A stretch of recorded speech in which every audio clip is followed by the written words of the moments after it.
Cruise Control streams live every Saturday starting at 10 a.m. Eastern. Watch us live on Facebook and YouTube. Details are in this podcast's episode information. This is Cruise Control. Your on-air automotive magazine with co-hosts Fred Staab and Les Jackson. Everything you need to know about new and used cars. Industry news. We'll fix or repair your car on the air. Fasten your seatbelts and let us take the wheel. Now, your ride is about to begin. Because you're on Cruise Control. Cruise Control. Cruise Control. Yes, indeed. Welcome to Cruise Control, your on-air automotive magazine. I'm Les Jackson. The other guy sitting over there is Fred Staab. He will actually speak momentarily, but we want to welcome you to our usual lineup of just always changing stories in the automotive industry, also an At the Wheel review, and let's get started. Yeah, Les, we're starting off with kind of a... Oh, I'm going to annoy you now because you love jargon. A 30,000-foot view of the automotive world. Yes. Yeah. I know you love those things. Well, one automotive executive says overall new vehicle prices are way out of hand, and he's got a way to fix them. And we'll kick it around if we think it's a good idea, right? Well, any idea that lowers prices is a good idea unless it doesn't work. But anyway, Jeep freshens its Cherokee lineup. May have plans for a powerful and efficient new engine too. They always slip in new engines. They do. So we'll tell you about that. And then we are going to ask a question. What's the future of the Subaru WRX STI? It may not have a future.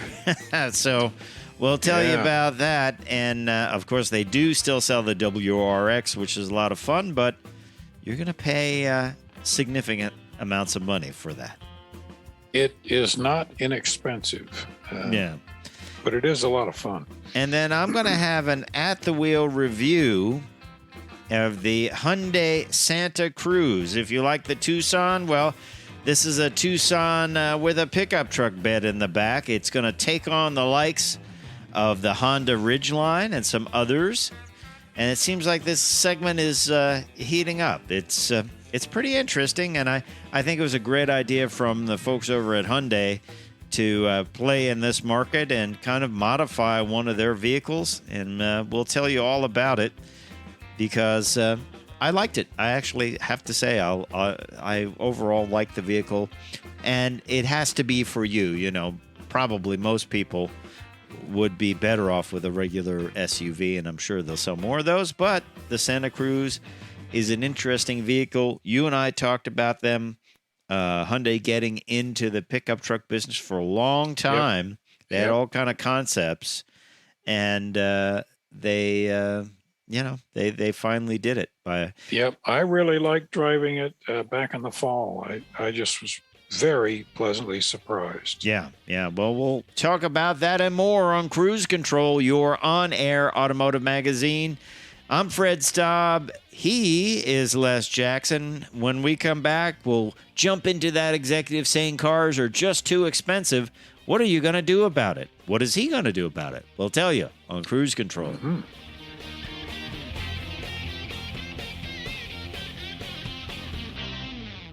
Cruise Control is your on-air automotive magazine. Check us out at cruisecontrolradio.com. Cruise Control. Welcome back to Cruise Control, your on-air automotive magazine. If you've been listening to the show, you know Les and I have been talking about the average price of vehicles now screaming up to $47,000 per vehicle, average price. You could still get stuff a lot cheaper, but tell you what, you go in now to a dealer and with all the factors considered, you probably will be looking at something just south of $50,000. Hard to believe, Les. I mean, it seems like it jumped very quickly up to that kind of number. we say that if people have not been to a dealer in a long time, and maybe they have a 10-year-old vehicle or something, and they're looking at buying a new vehicle, they're going to walk into a nightmare, aren't they? I've said this a number of times. For decades and decades and decades, the average transaction price of a typical middle-of-the-road new vehicle has represented 22 to 24 weeks of household income. Right. For the average household. Now it's over 40 weeks. Wow. So it's just crazy. Yeah, it's just crazy. And with, market adjustments, sometimes totaling $25,000 or more.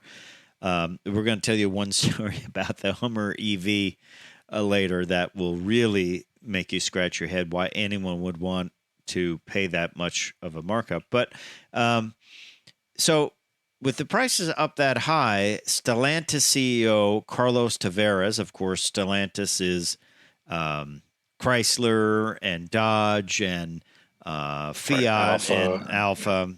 We say that because I don't think that name is really punched hard in the brand. It doesn't resonate with a lot of people. No, it doesn't resonate with a lot of people. I say Stellantis, and they're like, what's that? So this is an article in the Detroit Bureau. Tavares said he made it clear it is a problem that the price has got out of hand.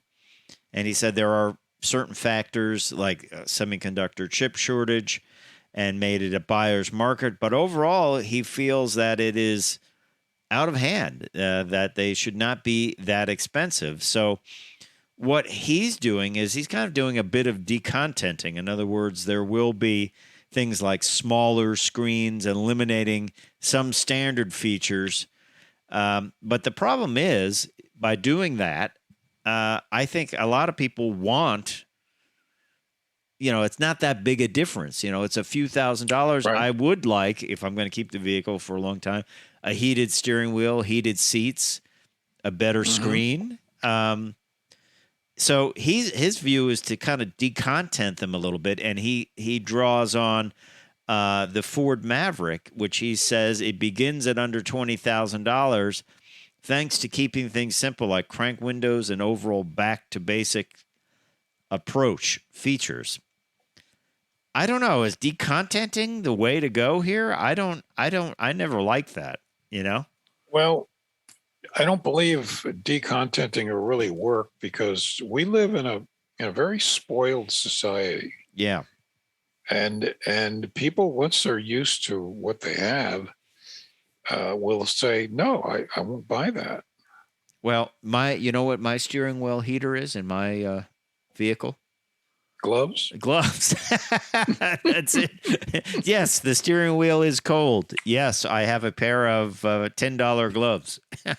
Well, I mean, what I have to say about my very base level Mazda is you have a steering wheel? By the way, we are going to do a story later about the federal government, NHTSA, saying that you don't need to have a steering wheel in cars anymore. Well, that's wonderful news. Well, for autonomous cars, in other words. Right, yeah. right. So the idea, what else can they do?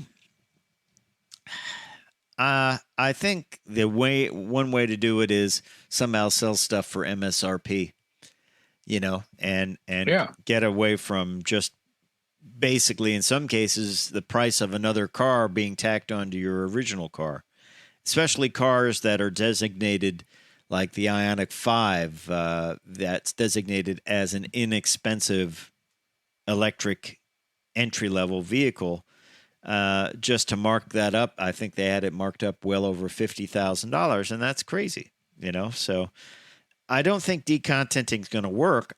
Maybe just the opposite. Look what Kia and Hyundai have done. Almost every vehicle is equipped with all of that stuff and economy of scale. Yeah. I mean, it probably costs you more now to make crank windows than it does to have electric windows. So Hey, when we come back, we're going to tell you about Jeep freshening up their lineup and a whole lot more. So stay tuned to Cruise Control. We'll be right back.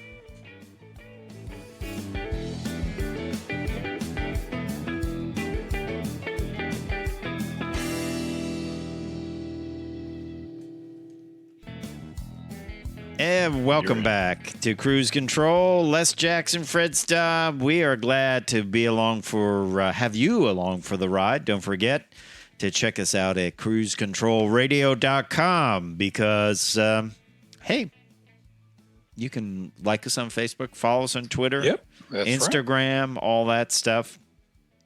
And we're glad that you're checking it out. Let's talk a little bit about Jeep. The rumor going around, Les Jackson, that the 5.7 liter Hemi that finds its way into things like the Wrangler, the Grand Cherokee, and the Wagoneer is going away.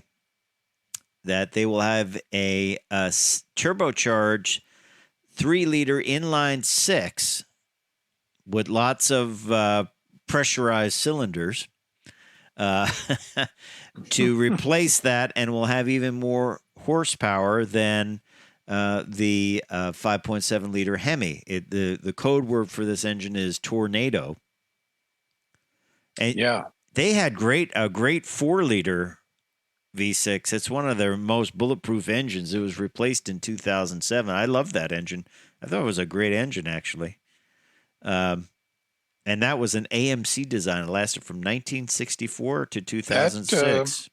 That goes back. Yeah. But this will have comparable horsepower to the 5.7 liter, which right now produces anywhere from 357 to 392. But it only gets 18 miles to the gallon, which can you imagine right now owning one of those and I think this pulling up to the gas station? 6-cylinder will do a lot better for them. I really do. They'll probably do twice that at least. Yeah, it'll be interesting to see that. That's supposed to come out during the press days of the New York Auto Show, so we'll be checking that out for sure. The other thing, their Cherokee got a refresh, and now we don't have a lot of info on this, but they're coming out. Remember, we were just talking about Stellantis saying we need to find ways to bring the price down. Well, they have something called the Cherokee X, which is sort of like a Trailhawk Light when it comes to the Cherokee. You get a 1-inch lift. You get the black 17-inch wheels, standard 4-wheel drive, and a 3.2-liter V6, upgraded cloth vinyl seats. It will be available until later this year and have a starting price of $33,995. So what they've done is they moved some of the equipment around, kept some of the things that people like, and moved away some of the things that would lead to a higher price. When you look at the 2022 Cherokee Trailhawk, that started at $37,045 and went up from there. So this is roughly about $5,000 cheaper, depending on what happens at the dealer. So I think that's one way to cut costs, to bring out these kind of remarketed special editions. But still, you can't cut out things people want, like heated seats, although a lot of that's being cut out due to the chip shortage. Isn't it funny when they take that heated seat out? Like if you want to put heated seats in, you can spend thousands of dollars. When they take it out, they give you a $50 credit. Yeah, isn't that interesting? Why don't they just wire it with switches and everything? And then, when you can get the seat, you just have to add the heating elements the board. Yeah. Right. Or the heating elements are in there. It's just the little switch that maybe is, who knows? Yeah. put some toggle switches on, like those long toggle switches like they do in the trucks instead. So a little bit of news from Jeep, which is interesting. The other thing, what we're seeing as people move over to electric vehicles is specialty performance versions of certain vehicles are just not going to be available. And we talked about the WRX being available. It's kind of expensive, the new one. And I asked, what about the STI version? And this Friday, yesterday, that Subaru announced it has ceased development of the internal combustion engine for its WRX STI, meaning the WRX is the only model out there. Probably we'll see a model, I would imagine, that has some of the STI styling, maybe some of the suspension, bigger wheels, the big wing, but there won't be a specific engine for that. Kind of brings an end to the Mitsubishi Evo and STI competition. Those were always two vehicles that went head-to-head, vehicles that started as an economy car and went well beyond that. But you can still get a WRX, and that has plenty of power and performance. And I never liked the STI when I first had one. That big wing, I felt like unbolting it. I felt dopey driving around with it. You know? It was that and the Evo. You know, the full boat versions of either one. They were squirrely to drive. Yeah. Pleasant when you wanted to go really fast in a short space and around a tight turn, but just everyday driving, they were almost annoying. Yeah. Yeah, that big wing, I was like, wow, if you could put something behind my mirror that I would block my view perfectly. That's right. Yeah. Well, I opened the lid and I was like, oh, it's only 4 bolts. Maybe I'll just unbolt it. Those, when you accelerated, the torque steer was so great, you were looking off to the side anyway. Yeah. So, will it be missed? Sure, it will be missed.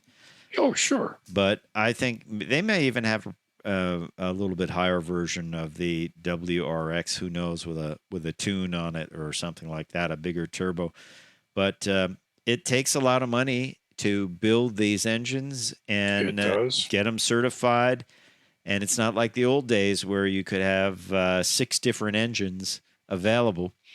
Everything from a 283 to a 427. I remember my dad had a station wagon, and that was the lineage of engines. You could get a 283, a 327, probably a 350, a 400, and a 427 in various flavors of tune. So, not anymore. That would cost millions. No.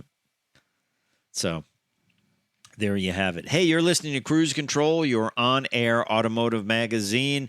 I'm Fred Staab. He is Les Jackson. We still have plenty more on the roster to talk about. We're going to talk a little bit about, we're going to talk some tech where VW has some hidden emblems that appear when your car heats up, which is kind of an interesting thing to think about. Interesting. Yeah. And then 2 things you might watch out for. Actually, 3 things as it relates to the war in Ukraine that could affect your vehicle.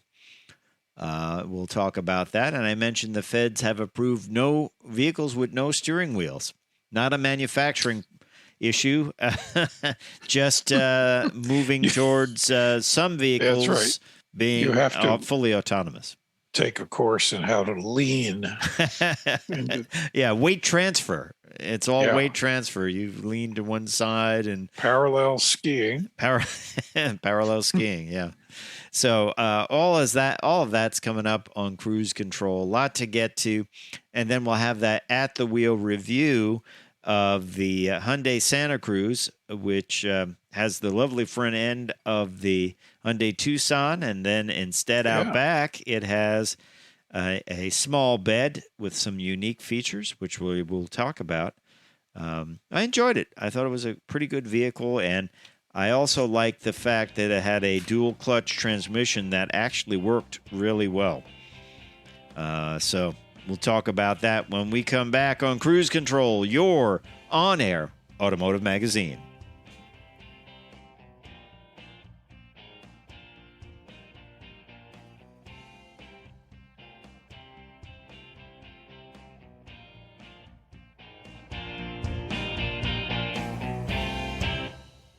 We are live every Saturday at 10 a.m. Eastern. Watch us on Facebook and YouTube. Details are in this podcast's episode information. Cruise Control. Welcome back to Cruise Control. We are rolling through an interesting story here, Fred, that Volkswagen is, they always do tricky little things. Tricky little things. Tricky. You teased it a little earlier. They're working on hidden emblems that show up when they get warm. Yeah, I'm not quite sure how this would be used, but it's interesting that, let's say you had a car with none of these where it was cool, you wouldn't see it, and then as you drive, things get revealed on your cars as it gets hot. Right. I'm not quite sure. This was a patent discovered by CarBuzz, where they have their person in the office. It was in the German Patent and Trademark Office. They use a flat surface and a heat source, which could be the engine, and then it appears. A design appears in the paint. I don't know. I'm not quite sure. I equate this to sort of an automotive mood ring. Yeah, remember those? That's funny. That's right. But what we're showing a picture of a looks like a Jetta with VW logos that appear on the hood, and I don't want that on my hood. No. It's cute, and it would impress the people at the drive-in Friday night cruise, but no thanks. Well, maybe if you could do the color changing thing like BMW showed, where as your car starts out blue and then as you drive it, it gets red. I don't know. I just think this is technology that, yeah, it's interesting, but I don't see how you would use it. It's interesting. Now, what would be nice would be if they would appear and you could write messages. Well, I think the cooler thing speed up would be a wrap that is an actual video screen, and that they do make very thin material that can project video. So imagine that your stripe is now moving video or a moving graphic of some kind. Well, but you're treading on safety issues, because if it becomes an attractive nuisance, then you make people distracted. Yeah, you can't be watching your favorite reality show projected on the back of someone's car as you're going down the. Yeah. They do, though. There was a law that they talked about, and it hasn't quite happened yet. I believe Samsung was going to do this, where big trucks would have to have a video monitor of some kind or screen on the back to show what's happening up front. Like, hey, is the light changing? Will I be able to make it through this light, or is it yellow and this truck's going through? That's one of the most annoying things when driving behind a big truck. Don't you agree?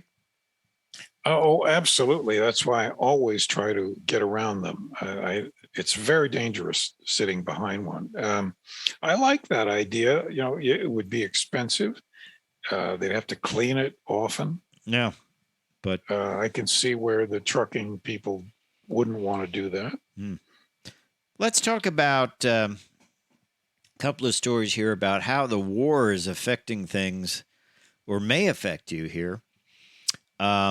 An interesting article in CarBuzz that the price of the precious metals used in catalytic converters is going sky high. This actually is according to the Drive. Palladium, and Russia's the biggest exporter of that, so they can't get it. So Yep. there's some talk that people may really up stealing catalytic converters because that has that in it. So we could potentially see more of that happening. Something to watch out for. I mean, you can't live outside with your vehicle. Certain people do make cages to put around them. No. There are going to be some effects, some cause and effect of this war we don't even know about yet. With things like this, materials, because if Russia has all those materials and they don't want to sell them to you, then you're going to have to work out a deal with the Chinese to buy them and then buy them from that. But they're going to end up costing much more money. Yeah, there's a lot of precious metals that come from Russia that won't be available that are used in auto production. We used to buy all of our titanium from Russia. Okay. But we don't. Well, we've sourced it. I'll check where, but we've sourced other places for it. You know what else comes from Ukraine is neon, believe it or not. Neon. Yeah. Ukraine neon is one of the biggest neon producers. And uranium. We know about that. Yeah. From the issues of that going on. So it may spark, there was one article that I found in prepping the show. They say it may spark another microchip shortage. It could. Because neon is used in making microchips. So noble gases, they call it fractional distillation. Neon, argon, xenon, krypton. So it's interesting how we're all interrelated here. Well, we are, and we got to keep that in mind. Yeah. So let's talk about this ruling. The federal government approves cars without steering wheels in America. Now that might sound silly to you, but the NHTSA, National Highway Traffic and Safety Administration, has come up with a rule to update occupant safety so it covers cars that have been assembled without traditional controls if the manufacturer opted to omit it from design because it believes autonomous features may make it unnecessary. Now, they were saying that you would have like a fold-away steering wheel or something that would slip under the dash or whatever. We're not at this part. They're just staying ahead of it, aren't they? Well, you have to, because otherwise it takes years for rulings to be done. So I'm all for NHTSA doing this. It is not, it's not, there will not be a no steering wheel car on the roads anytime soon. Yeah. What's your estimate for full autonomy? I'm still holding to 2030. I also think too, people are going to focus more on developing electric cars.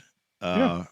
And there'll be a higher level of autonomy, things like Super Cruise and Blue Cruise and whatever. I would, and I am hoping to volunteer, and don't laugh, for a steering committee. I will laugh because that's on funny. on this very subject. Yeah, yeah, interesting. But it's just it's not going to happen soon. Yep. Because it can't. There's too much technology that needs to come in first. Well, talking about technology, there's some new news for Toyota. The Mirai, which, yes, is their coupe, a premium rear-wheel drive platform coupe, an EPA estimated range of 402 miles. And when you buy this, since it is a fuel cell vehicle and is powered on hydrogen, you get up to $15,000 of hydrogen fuel included with your purchase or lease. And you can purchase it, which is interesting, right? Absolutely. I'll send you I have a picture of me in the first Mirai from 4 years ago. Wow, very cool. And that is a good range. Of course, Toyota is in the forefront of fuel cell development and hydrogen power. They feel that there's still plenty of, potential in creating this. I definitely think we shouldn't become too focused on only an electric future. We should look at some other options out. Yes, just like energy sources, just like food sources, there is just simply not going to be one and only one solution. Yeah. So to get a combination of really efficient technologies, that's the best way to go. It's interesting too. When the Mirai came out, it was very expensive. They only allowed you to lease it. Now, the XLE grade starts at $49,500. Not that much higher than the average vehicle. Go very figure. Close. Yeah. Hey, when we come back, we're going to have an at-the-wheel review of the Hyundai Santa Cruz. So stay tuned to Cruise Control, your on-air automotive magazine. We'll be right back. Cruise Control is your on-air automotive magazine. Check us out at cruisecontrolradio.com. Cruise Control. And welcome back to Cruise Control, your on-air automotive magazine. Good to be back with you. And we have an at-the-wheel review, Les Jackson. Hyundai, I had the Hyundai Tucson not that long ago, which I thought was a really nice, I believe I had the plug-in hybrid or the hybrid model. And I thought that was a pretty nice vehicle. I really did. Have you driven it? The Santa Cruz or the Tucson, the Tucson. No, I haven't been in the Tucson recently. Yeah, I had the plug-in hybrid version of it, and I was pretty impressed with it. I like the clean styling on the inside, and the overall styling on the outside was a little bit like origami. I would call it sheet metal origami. Interesting description. Yeah, there's a lot of styling in the sides of the vehicle, but manufacturers always like to use a vehicle design and get to something a little bit different. And what we have today is an at-the-wheel review of the Santa Cruz, which is basically the Tucson, but out back, instead of a traditional covered SUV, we have a very unique bed in the back of it that is very functional. It has a tambrel door, which you can, or tonneau cover, which rolls up into a very nice small package. And underneath, just like the Honda Ridgeline, underneath the bed, they have a lockable storage area. And it is a little bit smaller and a little bit shallower than the Honda Ridgeline, but it also does have a drain in it. So if you want to fill it with your favorite beverage and ice, you can do that. And there's even a release for the lid in case you're a very small person and can fit in that space and release it. That's a federal law. You do have the drain, so you can fill it with ice and drain the water out, which is pretty interesting. And it is lockable. There's some storage on the side. There's a 110 outlet, which is really handy to have in the back of your bed. And then there's also a neat movable tie-down system. So it's a very useful bed. It's a very short bed. It's smaller than the Ridgeline and, of course, smaller than the Maverick and other small pickups. This vehicle is truly like the modern equivalent of an El Camino. And to pull that rotating cover back, they give you a strap, but the strap wasn't long enough, so I had to kind of go around the side and go back and pull it. But you just pull it, it locks in, You can flip a lock on the bottom, and that will disable the handle, so it's locked. You could have good locking storage, or twist it off and roll it back. On the inside, it is very much like the Hyundai Tucson. Ours even came in the same kind of color. There are 2 flat panel displays that handle all the instrument duties. A little bit odd thing was the mounting of the heated steering wheel and heated and cooling seats controls. They're at a weird angle. No big deal, though. Very clean interior, kind of luxurious, black with some small bits of trim. Out back, there is some unique textured moldings on the side with a little Easter egg of the vehicle showing off the little Easter egg video. There's a little window you can open in the back. They all get a 2.5-liter turbocharged engine, and ours came with the 8-speed dual-clutch transmission, which did a great job. Many dual-clutch transmissions are jumpy and very uncomfortable. This one shifted wonderfully. We did hear some noises underneath the vehicle when it was doing its shifting, but frankly, it was nice and smooth, no dead spots, and we enjoyed it a lot. I think it's a great-looking vehicle from the side. A little less of that sheet metal origami on the side. That they've toned down the doors, so these are unique doors. They are not shared with the Tucson. And out back, as I said, it's got that bed out back. Very useful. The front end is still that distinctive front end of the Hyundai Tucson that you either love or dislike. I happen to like the segmented lights. I think they're pretty cool. Let's talk pricing on this, and it was not cheap.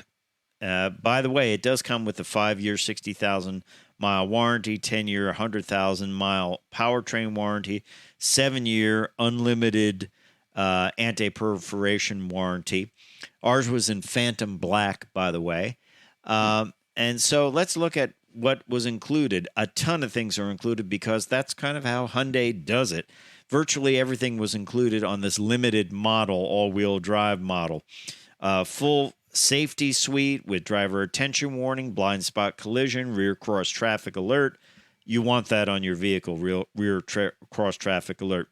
Ours had 20-inch alloy wheels with a temporary compact spare mounted under the bed, old school, Les Jackson. I had to look where it was because, as you know, I always like to look where the spare tire is located because it's a good thing to do rather than discover it a little bit later, when you don't. Smart cruise control with stop and go, dual automatic temperature control, rain sensing wipers, Hyundai digital key, did not use that. Remote engine start, 10.25 digital instrument cluster, and a 10.25 navigation with Android Auto and Apple CarPlay. We've got the 115-volt power inverter in the bed, a wireless charging device. See, they load it up with everything, don't they? There's not one thing they do. They leave off. They always put everything into these vehicles and a lot of design in that bed. The suggested retail price was $39,720. The only thing they added here was carpeted floor mats for $195. With freight and handling, it was $1,185, and then the total on that is $41,100. Fuel economy for a somewhat heavy vehicle is not that bad. We are looking at 19 city, which is actually not that great, but 27 on the highway, which is not all that bad. Not bad. So a combined number of 22. This has not been crash tested yet, and so we don't have any stars information on this. But it is built in Montgomery, Alabama, and the engine, the country of origin for the engine and transmission is USA. I have to once again say that this transmission has done a great job. They do a great job with this. I've driven many dual clutch transmissions that are just terrible, and I almost feel like there's no acceleration and then it catches. While I did hear some shifting going on underneath and it sounded like linkages moving, this thing always offered great performance. And I was pretty pleased driving it. I really was. I thought it was a unique take on it. what will a lot of people go for the pickup truck bed? I'm not sure. I mean, what do you think? It seems like it might be sort of a niche vehicle, but it's certainly useful. I think, the Subaru Brat, which was very similar about 20 years ago, didn't sell well. But I think because so many people are buying pickups for commuting, I think this will go very well. Because they don't need much of a bed. No, it is, as I say, the bed is shorter than even the Honda Ridgeline, which I think that the Ridgeline is a little bit more squared off, a little less stylish, more truck-like. And I think this vehicle is a little bit more stylish in the back. It may come at the expense of the bed. But the fact that it has all of that design in the bed, they put a lot of effort into it. I would probably get a bed extender for this to be able to carry longer things. I think that might be a good idea. But there you have it, the Hyundai Santa Cruz. They finally built the pickup truck. Hey, it's time for me to say I'm Fred Staab. And I'm Les Jackson. We're going to see you down the road. Bye. Cruise Control streams live every Saturday starting at 10 a.m. Eastern. Watch us live on Facebook and YouTube. Details are in this podcast's episode information.